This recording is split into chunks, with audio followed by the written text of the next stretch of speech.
Hello, আসসালামু আলাইকুম। কেমন আছেন আপনারা? আপনাদের মাঝে একটা নতুন ভিডিও নিয়ে আসলাম। এটা হলো ফ্রি ফায়ারের ভিডিও। ভিডিওটা কেমন হয়েছে, যদি ভালো লাগে আপনাদের তাহলে একটা লাইক দিবেন। আসসালামু আলাইকুম।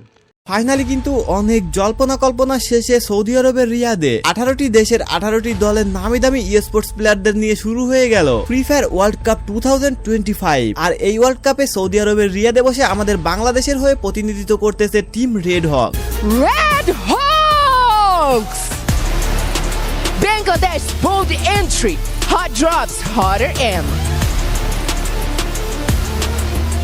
প্রথম দিনে নকআউট স্টেজ ডে 1 কিন্তু খেলা শেষ হয়ে গেছে। প্রথম দিনে হওয়া 6টা ম্যাচের মধ্যে কোন টিমের পারফরমেন্স কেমন ছিল, কোন টিম কত পয়েন্ট কালেক্ট করতে পেরেছে, 6টা ম্যাচের মধ্যে আমাদের আরএসকে এর পারফরমেন্স কেমন ছিল, এই সকল কিছুর আপডেট জানতে হলে অবশ্যই তোমাদেরকে এই পুরো ভিডিওতে চোখ রাখতে হবে। তো টুর্নামেন্টের শুরুতেই কিন্তু আমরা এইরকম একটা ম্যানেজমেন্ট সিস্টেম দেখতে পাই। নকআউট স্টেজ ডে 1 এ অংশগ্রহণ করা 12টা টিমকেই কিন্তু খুব ভালোভাবে ম্যানেজমেন্ট করে সাজানো হয়েছে। তো এখানে ফার্স্ট ম্যাচের শুরুতে কিন্তু আমরা ক্লোকটারের মতো খুব ভালো একটা ল্যান্ডিং দেখতে পাই। এখানে বেসিক্যালি দুইটা স্কোয়াড ল্যান্ডিং করে, একটা হলো